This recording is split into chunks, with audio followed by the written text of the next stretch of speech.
So tonight we have a wonderful team of folks here to speak with us. We're getting many people from the executive branch here tonight, including Executive Mello, who's going to go first. And I can put into action Commissioner O'Leary once again with the microphone. Since we do have multiple folks here from the executive branch tonight, they're going to get the whole hour, but I believe Executive Mello would like to go first and maybe answer some questions before moving on to the rest of the staff. Well, thank you. Good evening, Chair and members of the Charter Review Commission. For the record, my name is Ryan Mello, and I have the privilege of serving the people of Pierce County as the county executive. Thank you for accommodating myself and my team this evening. I have a somewhat unique experience to share with you in that I have had the opportunity to serve both in the legislative branch for 4 years as a council member and 2 years as the chair of the council, and now as the leader of the executive branch. And so first, I want to sincerely thank you for your service. Serving on the Charter Review Commission is no small commitment. And I really want to acknowledge the seriousness and thoughtfulness that each of you are utilizing to undertake the really important work that you're doing on behalf of the people of Pierce County. So thank you for your care. The county's charter is our foundational document. It really shapes how we govern, how we deliver services, and ultimately how the people of Pierce County really receive those services. So your work really matters and it is appreciated. From the perspective of the executive branch, much of our responsibility is grounded in just that, execution. Delivering services, implementing policy, and carrying out the budget decisions adopted by the county council. So day in and day out, our departments, much of them led by me and my senior team, are focused on making government work for the people of Pierce County.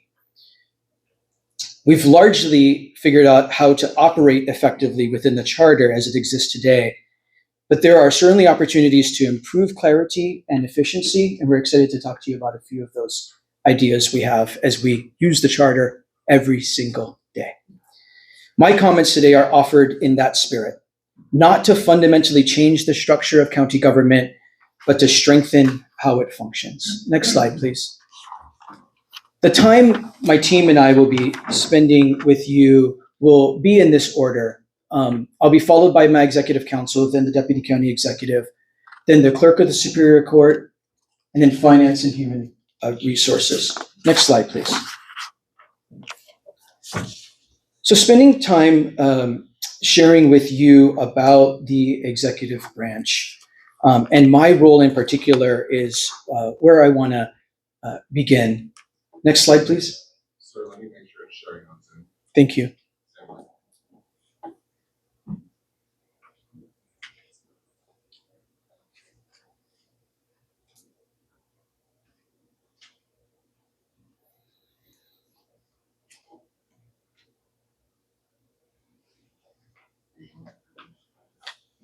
There you go.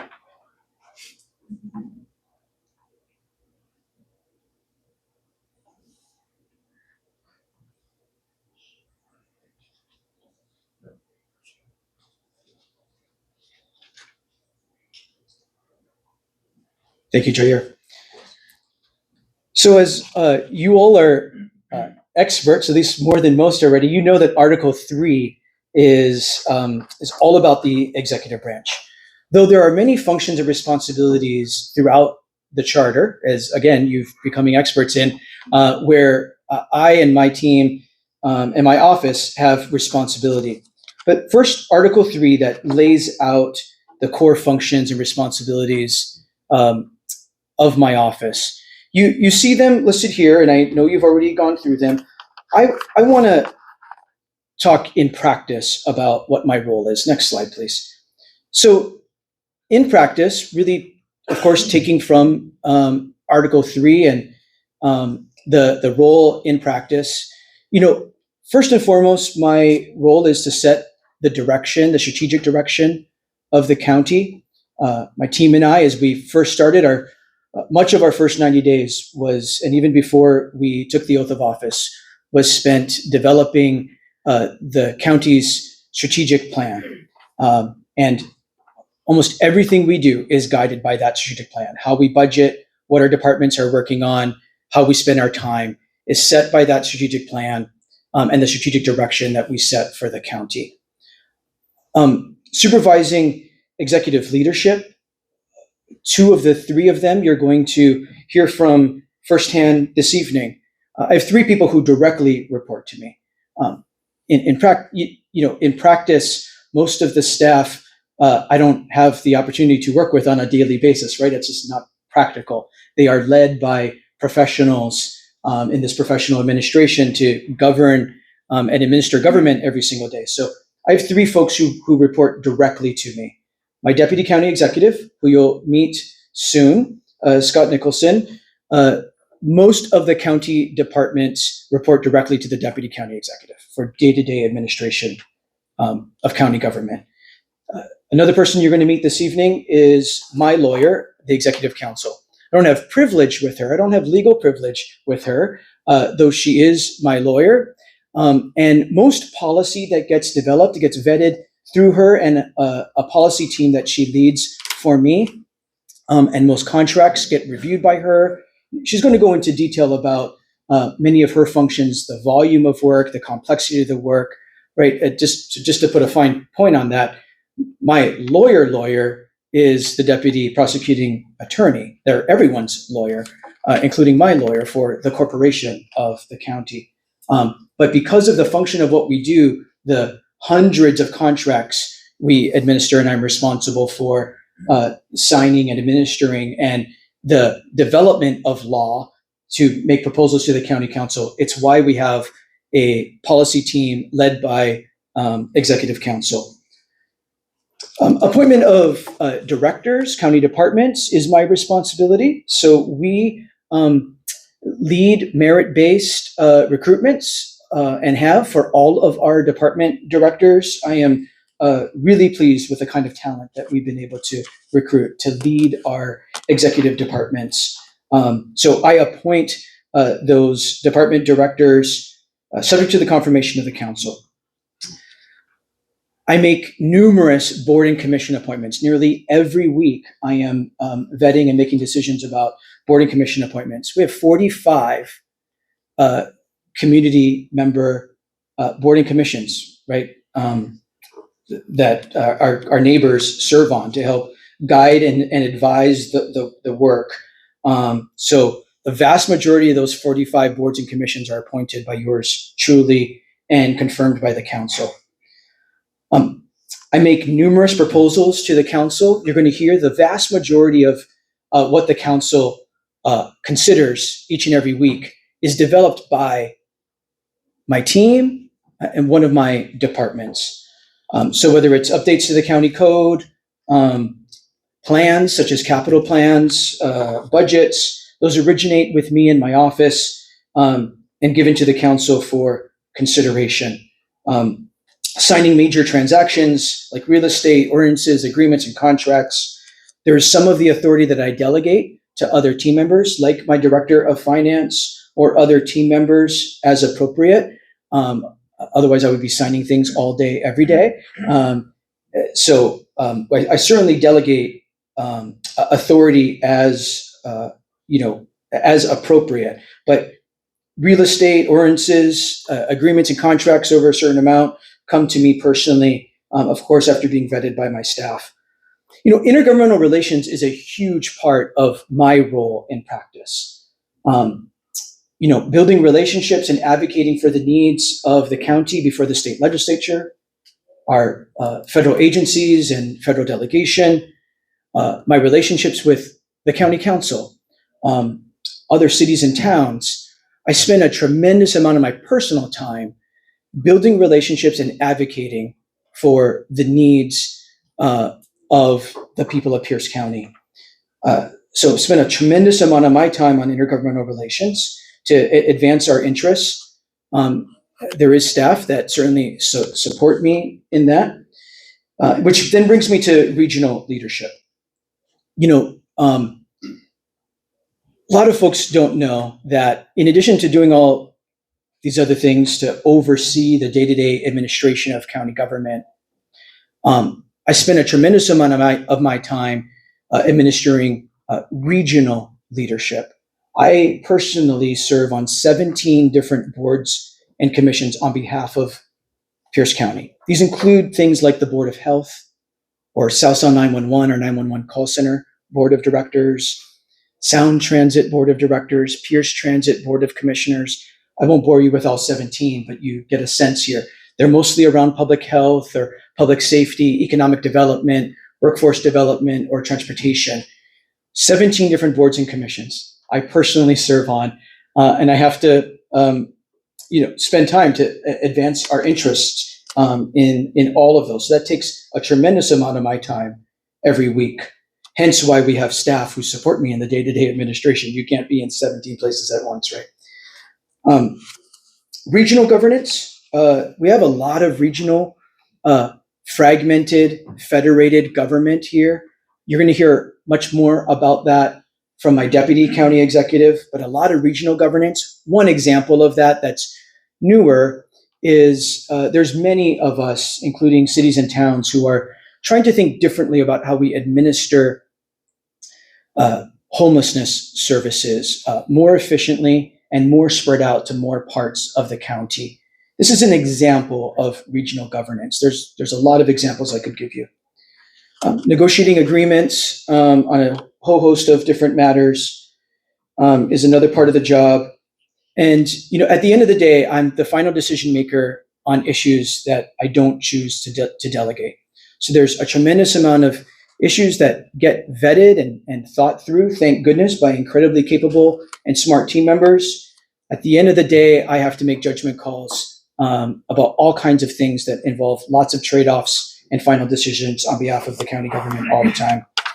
And another way, the last thing I put up when I think about my role in practice is I am often the primary spokesperson for the county, whether it be to other legislative bodies or to the media. I'm often the main spokesperson to explain what is going on and what is needed. So thanks for letting me share a little bit about my role in practice. Next slide, please.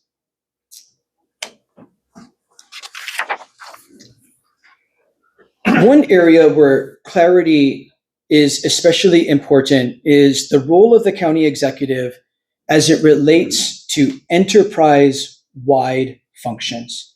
How do we help the county operate as a professional, well-oiled machine to use taxpayer dollars wisely and administer county government? The charter assigns the executive significant responsibility for things like finance, procurement, labor relations, contracting, human resources, and other functions. Look, these are not just internal services. These kinds of functions make county government work. No one else can do anything if the backbone of county government is not operating efficiently and effectively. They are the backbone of county government. At the same time, we have a number of independently elected offices and departments that understandably want to operate with a high degree of autonomy. That's the nature, a really natural part of the healthy part of our system. But in practice, this can create real tension, right? The deputy county executive will be speaking to this issue in more detail and has many examples for you of how this tension plays out almost on a daily basis as we interact with the courts, other independently elected officials. I submit to you that greater clarity in the charter around county roles can help reduce friction, improve coordination, and ultimately lead to better service delivery for the people we serve when we have an abundance of clarity about who is responsible for doing what. So we definitely want to spend more time with you on this. These are really practical matters about the efficient delivery of county government. So we use the wisest use of really scarce financial resources and the time of the people who work for Pierce County every day. Next slide, please. One area I want to highlight is the process around amending ordinances and resolutions. Look, having sat in both chairs now, both the legislative branch and the executive branch, I can tell you with firsthand experience that a good process exists today with the introduction of ordinances and resolutions. And there is proper notice for the public, for county staff who's responsible for administering these items, and other council members. Where there is room for improvement, and where I hope you consider an amendment that we're putting in front of you, is around the process for amending those ordinances and resolutions through the deliberative process. So that's why I'm proposing an amendment that would require all amendments to ordinances and resolutions to be submitted in writing and with adequate time for review. Too many times, as both a council member and now as the executive, I have witnessed very substantive amendments offered verbally and or with just minutes of notice or no notice at all. I think this is a serious issue for transparency. It's essential that executive staff, county departments, and the public have sufficient time to understand what is being proposed by its governing body, that we have the ability to analyze impacts and provide meaningful input. Improved notice of amendments will greatly improve the executive branch's ability to execute effectively. And better process, I believe, leads to better decisions and better outcomes for the people that we serve. The next amendment I want to bring to your attention is the importance of modernizing the finance article of our charter. This is Article 6. County government today is far more complex than when many of these provisions were originally written in 1980. Updating our financial governance framework will help ensure we are operating with clarity, accountability, and best practices that reflect today's environment. I believe that the proposal my team has put forward will strengthen the stewardship of public resources and better ensure long-term fiscal health for Pierce County. My Director of Finance, Julie DeMuth, and my Executive Counsel, Julie Murray, will be speaking more to this during their portions of this presentation and later in your meeting when these proposals hopefully come up for consideration. Next slide, please. Executive Knowledge, I'm gonna let you know, it's 24. I'm a long-winded talker. My team says that to me all the time. Thank you. I'm going to try to get through these. Look, as you can, I'm the chair knows I'm due across town to go meet and share remarks with our Commission on Immigrant and Refugee Affairs. So thank you for helping me stay on time. Look, as you continue to deliberate about, if you could go back one slide, I apologize, Chair here. As you continue to deliberate about which proposals to advance to the voters of Pierce County, I would also encourage you to be very intentional about what belongs in the charter versus what belongs in county code. I believe this is one of the most important judgments before you as a body. At its core, the charter functions as our county's constitution. It defines the structure of county government, establishes roles and responsibilities, and sets the overall framework within which decisions are made. The county code, by contrast, is where policy lives. It is where our legislative branch, the council, enacts laws and sets detailed requirements and makes adjustments that evolve as community needs change, as state laws change, and as we learn what works and what doesn't. Too much detail I submit to you in the charter, particularly operational or policy-specific direction, it really reduces the flexibility, makes it harder to adapt, and risks conflict or confusion in implementation. We see this all the time. But when we are clear about roles and structure in the charter and allow policy to live in the county code, not the charter, we create a system that is both stable and adaptable, one that can respond to changing needs while maintaining clear accountability. So that balance is really important, and I think that's where you have your work cut out for you. I want to comment about two particular proposals that I know you're debating. I want to comment briefly on Amendment C12 that I see up on your agenda. Your project labor agreements as a pathway to develop and employ our local workforce is incredibly important to me.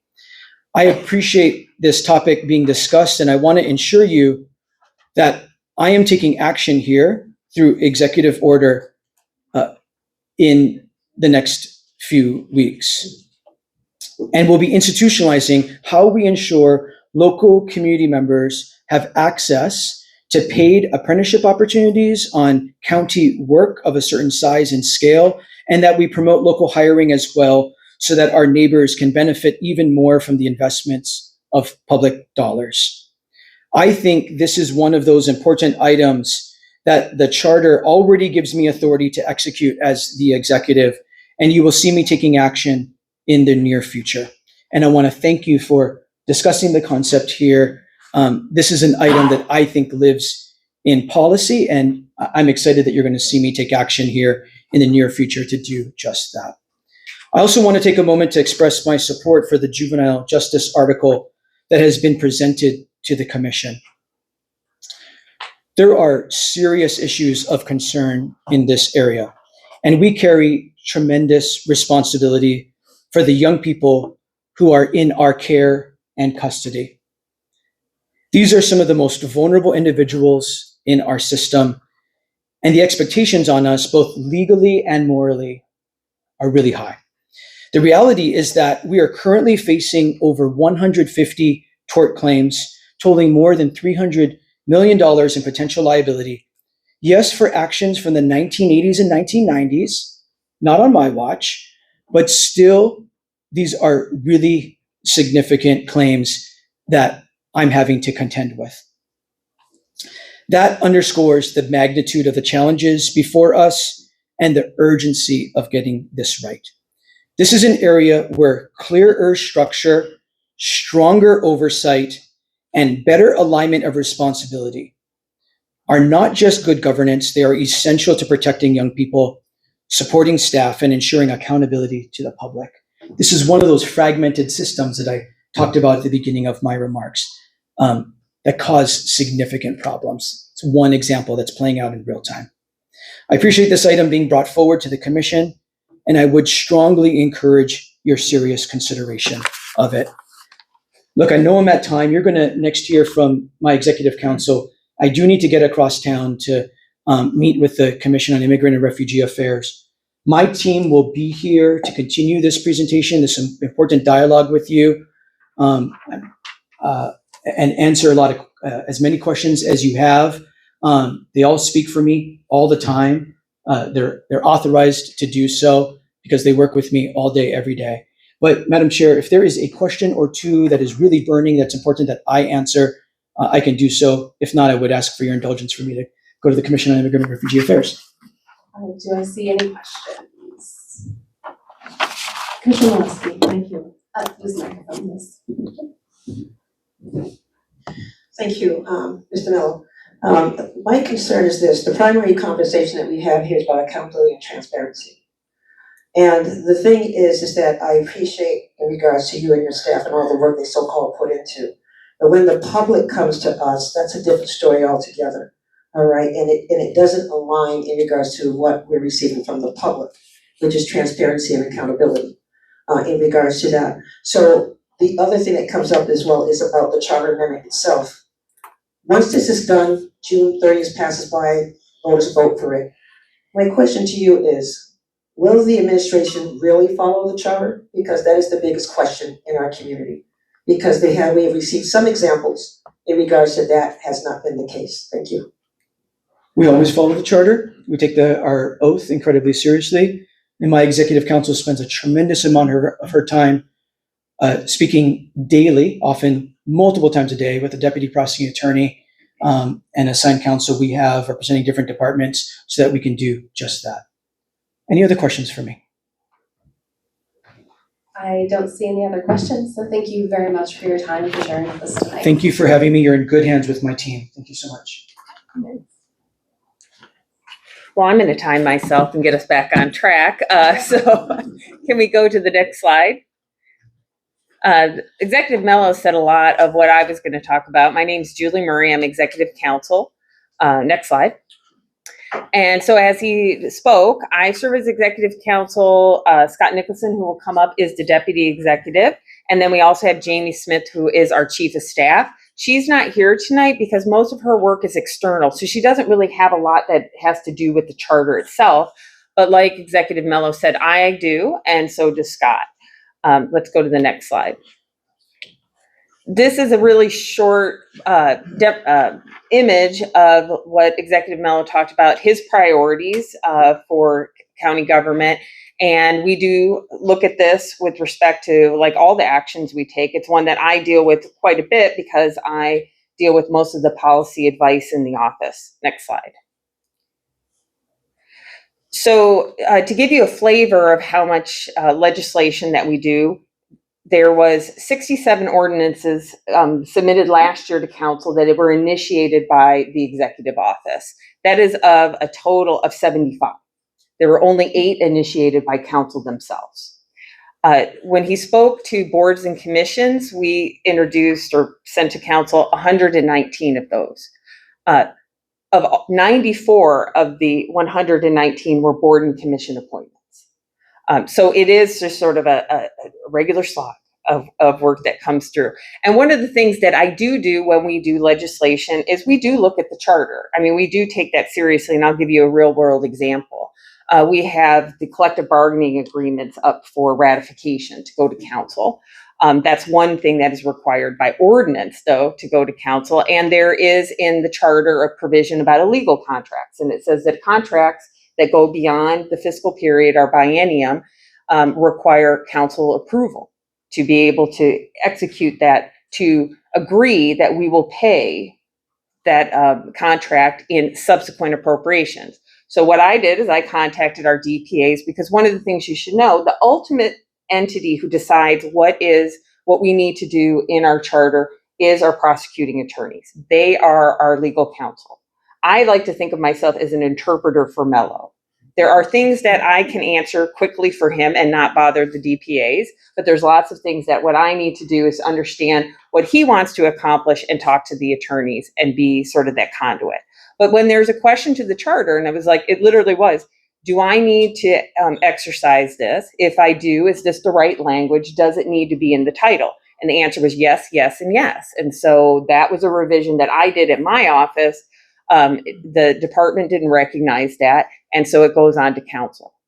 I do have staff that work for me as strategic advisors in different subject areas. They likewise review legislation coming through for policy alignment, but they are likewise intelligent people and bring issues to me, whether it is legislation or some of their procurement work, is to say, is this something that both comports the three big ones for me: state law, county code, county charter. And that I feel is like one of my responsibilities to do. Next slide. And then largely I'm doing transactional work. There, like you said, there are many contracts that come through our office. The charter says that only the executive can sign contracts, real estate transactions, franchises, interlocal agreements. Those are in Article 3 as a responsibility for the executive. We do delegate some contracting lower level under $250,000 to departments to be able to do, but those major transactions come across my desk, and I likewise review those. We had 7 interlocal agreements. We had 5 franchise agreements last year. And so we try to have all of the departments understand what that responsibility is, but they're doing the day-to-day work, and they really do count on myself, our DPAs, and others to make sure when you're asking the question, are we comporting with the law, is talking to the attorneys. And we take on that responsibility, and we do have to recognize the charter is not very clear in many spots. We have elected officers, we have appointed officers, we have chief officers, and we have officers. I don't know what the difference is between the four sometimes, and those are questions that I have to go to the DPAs and say, so in this instance, what do we do? So there are times where things could be clearer.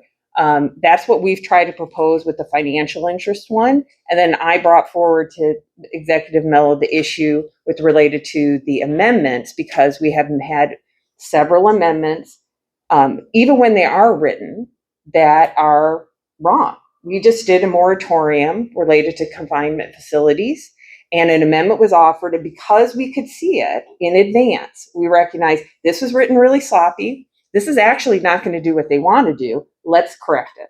You know, some of this is just functional to make sure that the policies that even council wants to do are those we can implement. Other times, you know, it's just sort of the surprise.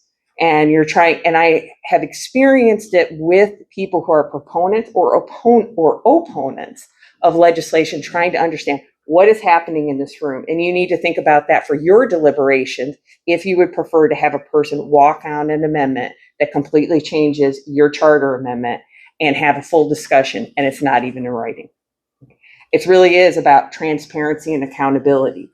Is it available for people to review, to be able to do worthwhile comment, and does it actually accomplish what you want to have happen? So next slide.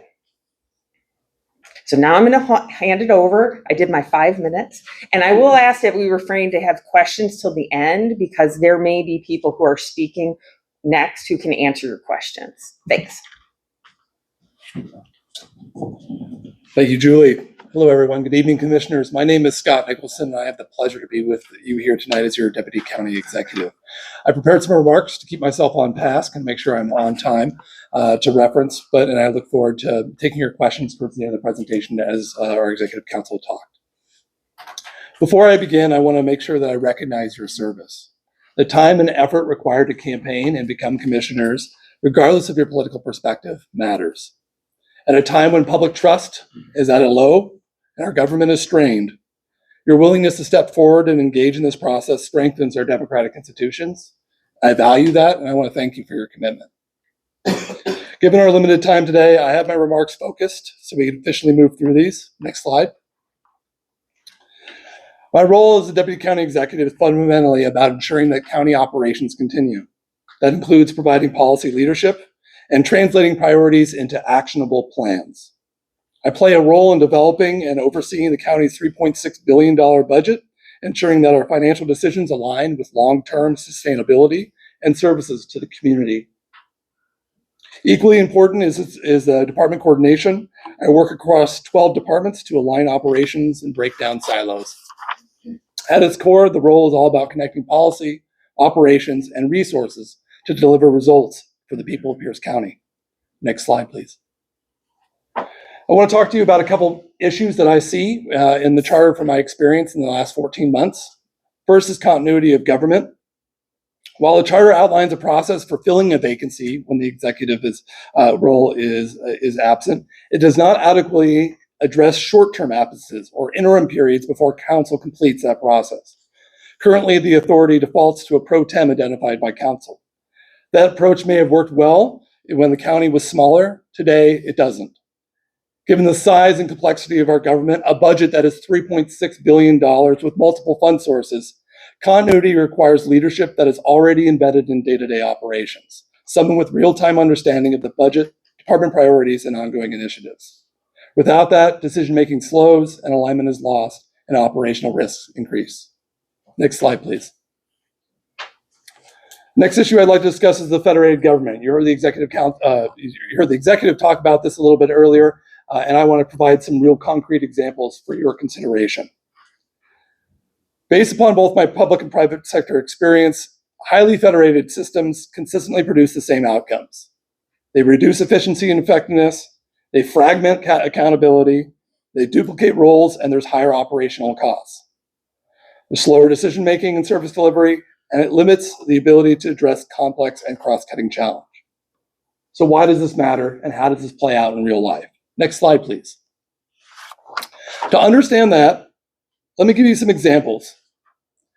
Before you here is a list of liabilities that are facing the county. You've heard about some of them, including the juvenile claims. Over $350 million currently facing us, including also our jail renovations, including jail medical services, including law enforcement arbitration outcomes, state mandated increases in public defenders. This totals just $1 billion in liability in itself. At the same time, next slide, please. Our general fund has a structural deficit that, if left unaddressed, will result in a negative fund balance within just a few years. While we've taken steps to stabilize this through the Justice Fund, continued unfunded state mandates, economic uncertainty, and rollbacks of certain revenues create a very fragile outlook. And importantly, this picture here before you doesn't include the liabilities of the previous slide. I'm unclear about how we're going to fully fund those liabilities. And I'm working hard with my team to try to figure out how we do that, how we go to the voters, how we consider what we should spend our precious resources on. It is in this context that a highly federated system led by separately elected departments does the most damage. When financial decision-making is fragmented across independently elected officials, it becomes exponentially difficult to manage the county's budget. And I've seen this firsthand. In one instance, a separately elected office spent nearly $1 million on sit-stand desks without even seeking the budgetary authorization to do so. In another, a separately elected office implemented hundreds of thousands of dollars in promotions and raises without evaluating financial feasibility, widening our ongoing structural deficit. These are not isolated issues. They are structured outcomes of a system where authority is fragmented, but fiscal responsibility is supposed to all be shared. This results in higher costs, reduced accountability, and a growing disconnect between spending decisions and the county's long-term health. But simply, the more federated the system is, the harder it becomes to manage our finances, and the greater risk to services, employees, and the workforce, and also to the public that we're serving with those resources. Next slide, please. I want to specifically address, these are my closing remarks, specific charter amendments. I want to start with C18. This is the juvenile detention one. I strongly support C18 because the status quo is not acceptable. Pierce County, as you heard, is facing over 100 claims, totaling $350 million, stemming from allegations of abuse in our juvenile detention facility. These are serious claims involving the safety of our youth in our care and represent significant financial and moral risk to this county. When we took office, we identified clear failures, employees with unresolved allegations working in the juvenile detention facility. We also recognized and determined that there were gaps in policy and insufficient oversight. We brought those concerns to the Superior Court, an elected separate branch, which has the exclusive authority over that facility, not the executive branch. We asked for action, and the response that I got, we'll take it under advisement. We asked for independent accreditation, an objective, nationally recognized review to ensure policies and procedures and practices meet accepted standards. The response I got, we will take it under advisement. At some point, under advisement is not a response.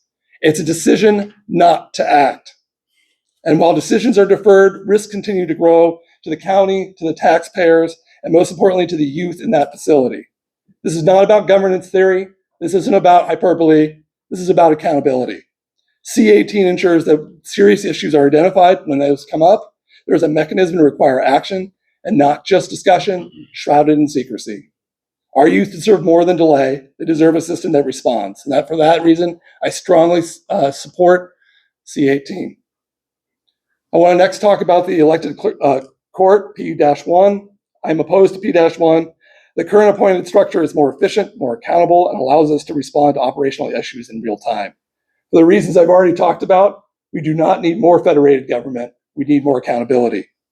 Today, the clerk's office performs functions such as pretrial services and other operational responsibilities that are integrated across departments. If this position were to be elected, those functions would likely need to be stood up elsewhere, duplicating services, increasing costs, and only exacerbating our problems within the general fund.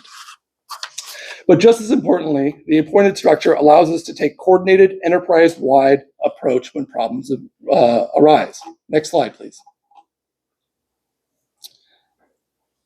Under the prior administration, there was a multi-area audit finding from the state auditor's office. You can see that in the far right. It identified significant issues within the clerk's office. When the new administration came in, I worked directly to resolve those findings. And we did that through a multi-pronged approach, only possible through an appointed structure. We strengthened performance management. We made necessary personnel changes. We focused recruitment on key gaps. We brought in our internal financial and auditing expertise, and we temporarily assigned staff from other departments in the county to support the clerk's office. That level of coordinated response, moving resources across departments and aligning leadership quickly, is only possible through an appointed structure. The result, I am happy and pleased to share with you this week that every audit finding was addressed and the county is no longer carrying these findings. That is what effective, accountable government looks like for the taxpayers and for the public that we serve. For those reasons, I oppose P-1 and urge the commission to maintain the appointed structure. Previous slide, please. I know I threw a little loop there. Okay, appreciate it. Regarding C-9, as I shared before, I'm supportive of this amendment based on the need to provide continuity for our complex and intricate government. The one caveat is I do not believe that the role of the deputy executive should be confirmed by council, given that my role is to follow the executive's vision and strategy, which is my North Star. Finally, C-20 employee participation. I support C-20. County employees should have the opportunity to serve on Charter Review Commission, period. Regardless of their political beliefs, they bring valuable practical insight into how policies function in real-world operations and can strengthen the quality of the charter, quality of the charter's recommendations. In closing, the decisions you are considering will shape not only governance structures, but the county's ability to operate for years to come. Thank you again for your time and your service. I know it's not easy. I appreciate the opportunity to speak with you. And I'll now turn it over to our clerk of the court, Yvonne Sandoval.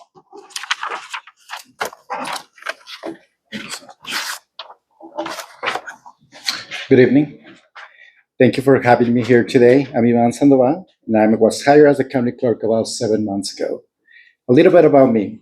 I started working in the criminal justice system about over 20 years ago, when I worked as a counselor at a juvenile detention. I then worked as a judicial assistant for my town's municipal court in the state of Utah. After a few years, I became a hearing officer at Salt Lake City Municipal Court and then a court administrator. I moved to the state of Washington in 2018.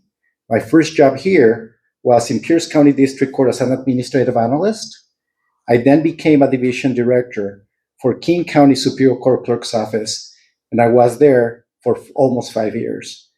After my time in King County, I worked for the City of Seattle as deputy director for the clerk's office in the legislative department, working very closely with the clerk and the council members. I have a master's in communication and leadership, an HR certificate, and an operations management certificate from the National Center of State Courts.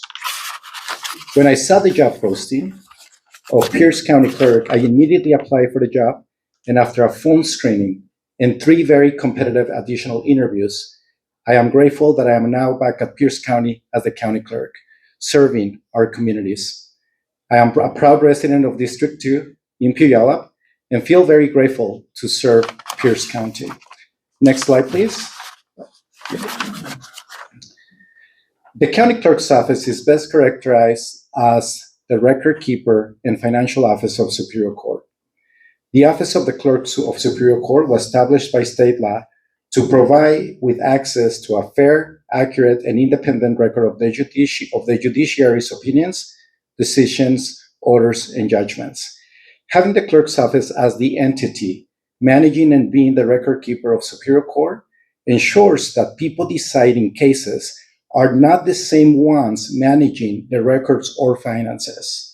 This allows for an increased oversight of records and management of court fees, in addition to maintaining proper access to court records. Also, in Pierce County, the clerk's office has managed the records since the late 1800s. The clerk's office in our county has a long-standing history of managing court records. Also, in the early and mid-1950s, the clerk's office expanded its services to handle civil and criminal filings and family law records, all done by hand, creating thousands and thousands of paper files. Additionally, the Pierce County Clerk of Superior Court employs almost 60 employees. Our employees serve communities and the court through many of our services, including front counter staff, civil protection order offices, the record section, our team in charge of properly docketing documents into our system, pretrial services, facilitators, and many more. Next slide, please. Some of the clerk functions include custodian of Superior Court records. We ensure all filings meet formatting standards and that are in accordance with many court orders, laws, and rules. And we retain all records, including civil, criminal law, family law, probate, and guardianship in a secure way. Additionally, core finance management. Our office manages all core fees and finance that flow through the Superior Court, including bills, core fees, restitution, trust funds, registry funds, and track them appropriately, and we also continuously audit them for accountability. We also have quasi-judicial functions. Some of these include issuance of subpoenas, writs, and garnishments, and also entering judgments into the records and the facilitator services that help those without an attorney with family law cases. Another function is public access to court records and access to justice. We serve as a customer service entity for Superior Court, including our own office. The clerk ensures that people have access to records based on laws and court orders. Not all court records are publicly available. Therefore, it is the responsibility of the clerk to manage them and provide access to only those that are authorized by court or law to access them. Pretrial services, our team performs indigency screenings to district and Superior Court. Additionally, we provide assessment tools, which are risk assessments, and resources and monitoring services to those waiting for trial. Next slide. Some of the facts and stats about our office, just to give a broader understanding of what we do. We handled an average of 4,500 civil protection order cases on a yearly basis. This is about 1,000 more cases per year compared to 2017 to 2022 stats.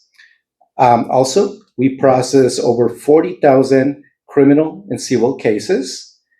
Documents, we average about 3,200 documents filed in our office on a daily basis. We currently have about 57,000 Links account cases, and Links is our case management system. So whenever a member of the public needs to access a particular case, we create a Links account for them. We also serve about 2,600 customers on a yearly basis from our facilitator that the clerk's office provides. In pretrial services, an average of 1,500 cases referrals each year, about 3,500 indigency screenings for Superior Court, and 4,800 indigency screenings for District Court on a yearly basis as well. Next slide, please. As an appointed clerk, having an appointed clerk allows for, the first item there is clerk qualifications, hiring someone with qualifications that needed for the job.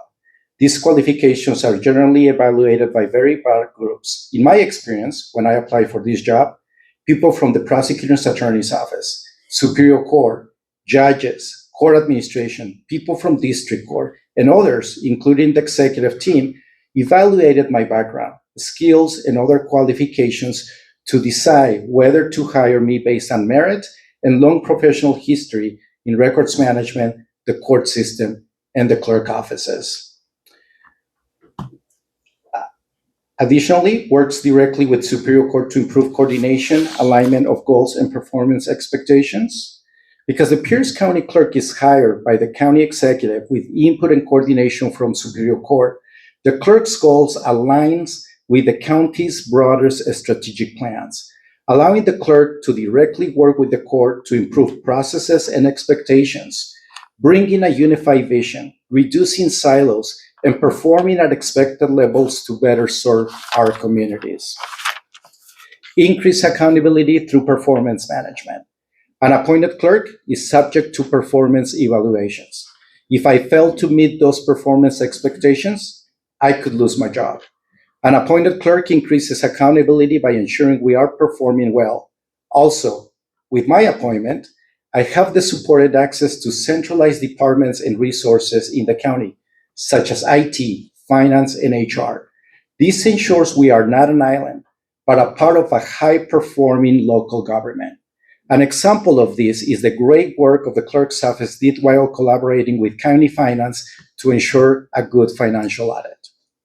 Greater continuity and stability brings more long-standing continuity and stability, creating fewer organizational changes to the clerk staff and the organization. Integrating the county clerk more closely with broader county operations. As an appointed clerk, I must ensure I integrate my operations and systems with the county performance systems and operations, such as using data-driven performance measures, providing language access services, increasing public resources, digitizing our paper and microfilm records to make them more accessible to the public, implementing a new finance system for better accountability, and working with the HR to implement processes and procedures that impact all of our employees. Lastly, Pierce County Clerk managing civil arbitration and services, unique to Pierce County. As an appointed clerk, we are able to manage pretrial services division and process civil arbitration. These two are not natural within a county clerk's purview. However, allowing an appointed clerk to manage these services has enabled to use resources in a creative way, saving money to the county. Thank you for your time and for having me here today.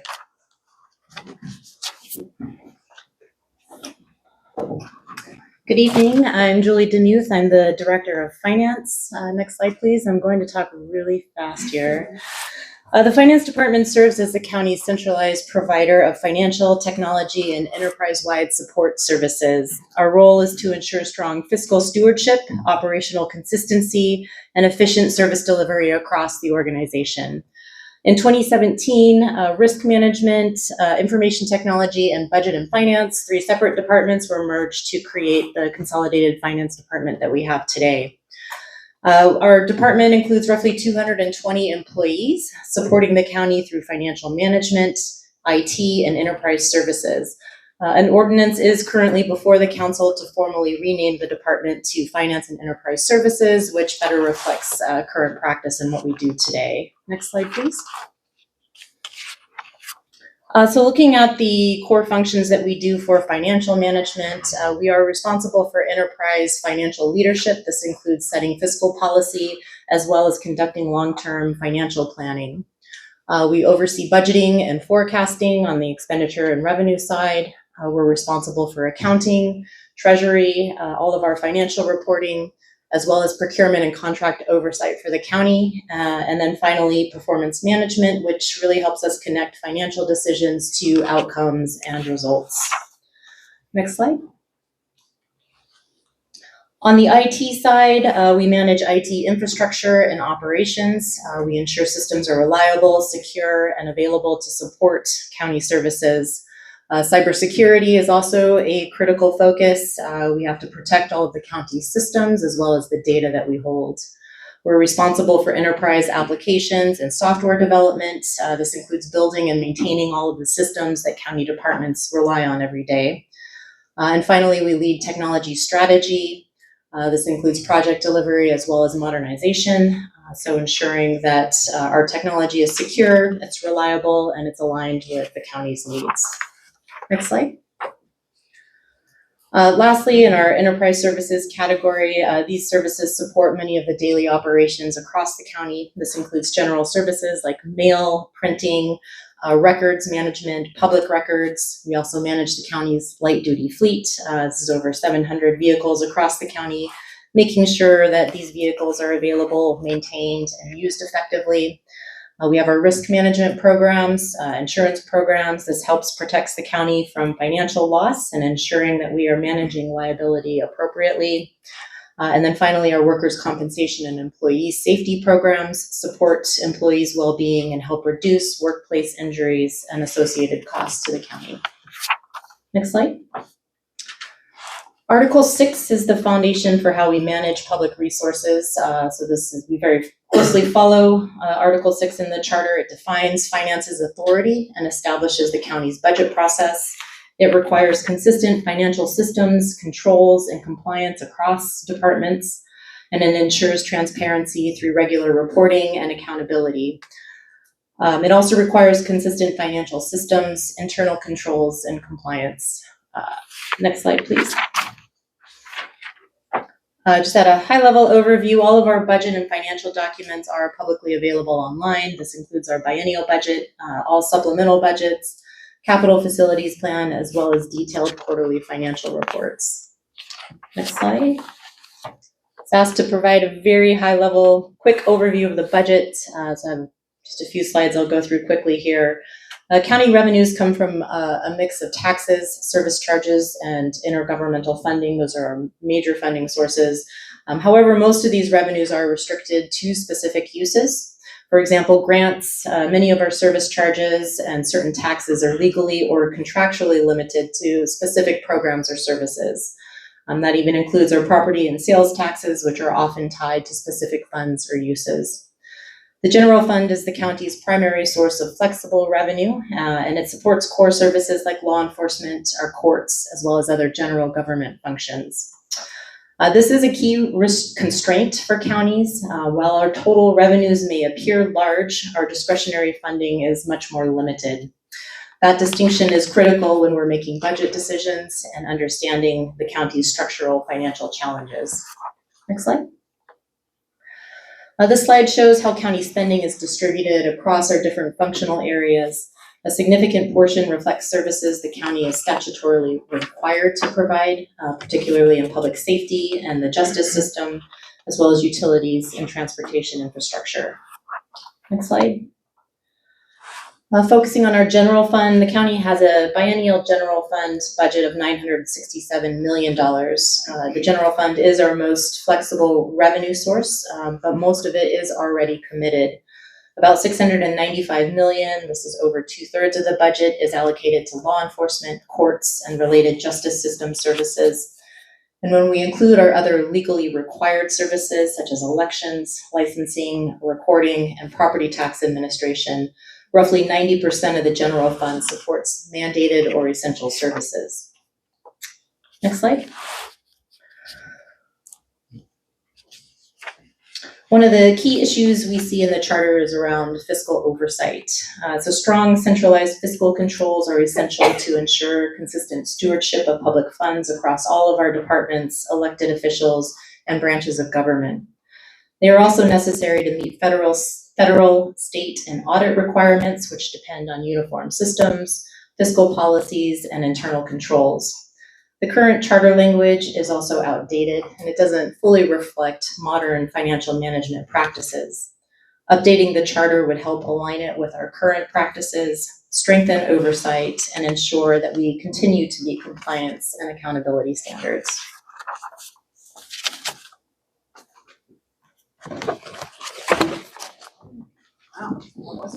And just as a reminder, we have about 5 minutes. That includes questions. Thank you. I think I can make it. Hello, everybody. I'm Robin Vasquez. I'm the Human Resources Director at Pierce County. Next slide. So I'll be brief. I know we're short on time, but the executive, as he mentioned, is charged with establishing a personnel system. In practice, Human Resources creates and manages many of the aspects of that personnel system. So the work includes delivering innovative customer-focused services. We handle recruitment, selection, training, performance management, investigations, discipline, collective bargaining, creating policies. We mitigate risk to the county by ensuring compliance with workforce policies and legal obligations related to EEO, ADA, a host of other statutes, both at the federal and the state level. We negotiate collective bargaining agreements, as I mentioned, which is actually one of those statutory authorities that is somewhat unique, right? That is given to the executive, and it's a little different than some of the other work that we do to maintain that personnel system. Next slide. So I wanted to share, this slide is small. Apologies if it's hard to see, but I'll go through these stats real quick just to share a little bit about what the Human Resources Department does. We are small, but we cover a lot of ground. There are about 35 people in Human Resources, which was one of the little bars on Julie's funding slide she showed a few minutes ago. Nevertheless, we produce a lot of good work, I think. There are about 37, I wrote 3,785 county employees, 82% of which are permanent, and 18% of which are seasonal or extra hires, which are our non-benefited temporary employees. So we actually have a lot of seasonal employees that do work for us in the auditor's office, in planning and public works, and in the parks office during the high workload seasons. Last year, we conducted 733 recruitments, and we received applications from 22,200 people. So some of those may have been applying for more than one job, maybe the same person, but still a great deal of documentation to go through to find the right people to come work for Pierce County. We have a classification system, right? We have to look at the work that the county workforce performs and make sure that we're paying it adequately against the market. We performed 450 classification and compensation reviews, and that number is probably not all inclusive. There were a lot of ad hoc or informal reviews that we performed last year. We have 20 different collective bargaining agreements that cover a large percentage of the county's workforce. So we are actually in the midst of negotiating a number of those collective bargaining agreements right now. Several of them have expired. So that's the work of my team to negotiate with the unions that represent our staff. We also managed 45 individual ADA requests. So if there's an employee working for Pierce County that has either a permanent or a temporary disability that needs to be accommodated in the workplace, my team leads those conversations and supports the department to make sure that we're allowing that employee to stay employed and perform the essential functions of their job. And then finally, we process grievances and disciplinary actions. My team assisted 172 cases of corrective or disciplinary action and handled 14 grievances, which are typically filed by the unions or by employees that are represented by a union when they think that there's been a policy violation or some other issue. Next slide. So a couple ways that we use the charter. Section 3.45 gives the executive that obligation to create the personnel system. He mentioned that already, and Scott touched on it as well. We also have the elected official compensation. So Human Resources supports the committee that identifies the appropriate elected official salary levels. So we're called on by the charter to make sure that elected officials are getting paid in a way that makes sense. And we staff that committee. Next slide. Article 7, here's the personnel system. This is a lot. This is everything supporting the workforce of Pierce County: recruitment, selection, retention of county employees, the development of a county career service, promotion on the basis of demonstrated ability, and again, compensation and personnel practices that keep the county system competitive against our market comparators. So other local regional comps where we go back and forth with different employers for a highly qualified workforce. The charter also outlines a host of different exceptions to the personnel system, including the prosecuting attorney's office, superior court, district court, council employees, and many others. And in Article 7, it also creates the personnel board, which is supported and sort of overseen, staffed by Human Resources. Next slide. So the key charter issue that I wanted to share with you all, and I think it's been touched on by others who spoke before me, is just that, especially in the human resources realm, fair and consistent practices reduces legal risk and employment risk.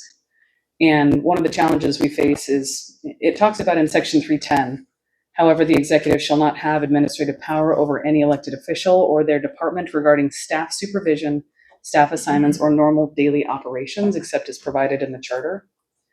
And then Section 7.2 outlines numerous exemptions from the personnel system, as I mentioned. There are whole offices that are exempt from the personnel system.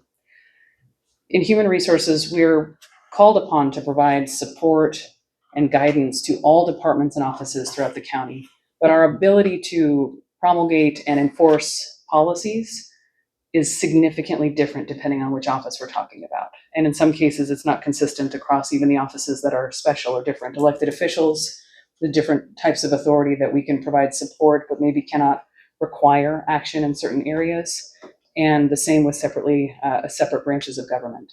So unfortunately, we are at time. Thank you so much for coming in, for the entire executive team, for being here tonight. We really appreciate all of your thoughts and everything you shared with us about, especially in regards to the charter. So thank you. Sure thing. That was it. That was all my slides. Thank you for having us. And one thing we could do is if there is no objection, we could add 5 minutes to the time if there are questions that commissioners would like to be able to ask the folks who are here with us tonight. Is there any objection to that additional 5 minutes? Hearing none, I'm gonna put you all back on the spot if there are commissioner questions. It looks like Commissioner Mulaski has a question. Thank you so much, Madam Chair. I don't have an objection, but if we have something like this again, that maybe we can shorten it or split them up so that we can have proper time without extending it. My question is this, once again, it's about accountability and transparency. All right, these are the feedback that we receive from the people. I love how you guys identify yourself in regards to how wonderful the appointed people have done and how they manage everything. Well, you know what, as far as I'm concerned, appointed elected is irrelevant to me, all right, because it depends on the intent of heart of the individual. If the individual comes into work, they're gonna work. So my question is, give me 1 second, please. My question is this, all right, how do you monitor, all right, individuals in regards for transparency and accountability for the public? All right, some of the feedback that we're receiving is that they do approach the administration, they don't receive any answers back, or they don't get contacted back at all. The other thing is when it comes to the biennial, right now, you can correct me if I'm wrong, if there's a hiring freeze, I don't know if there is a hiring freeze, all right, if the departments had excess money that they haven't spent, why was that money spent to take care of the hiring freeze? That one's kind of confusing for me, if that does exist, in regards to that. The other thing is that. Commissioner Mulaski, we do have other folks who have questions, Oh, so. great, yeah, okay, so thank you. So the thing is that are you willing to have an outside panel versus an inside panel in regards to transparency? Thank you. So this is Julie Murray, Executive Counsel. I guess I can't respond to comments about problems we have without the facts. So we have people who contact us, quite frankly, about county employees. I probably would know the sheriff quite well if we had to talk to him about every contact we have. Their office, I need to have facts to be able to investigate. So I just can't speak to the general issues, and we know some people don't have all the facts, even when they believe that they do. So I would still encourage them to talk to their department, if it is one, or, you can always reach out to Executive Mello.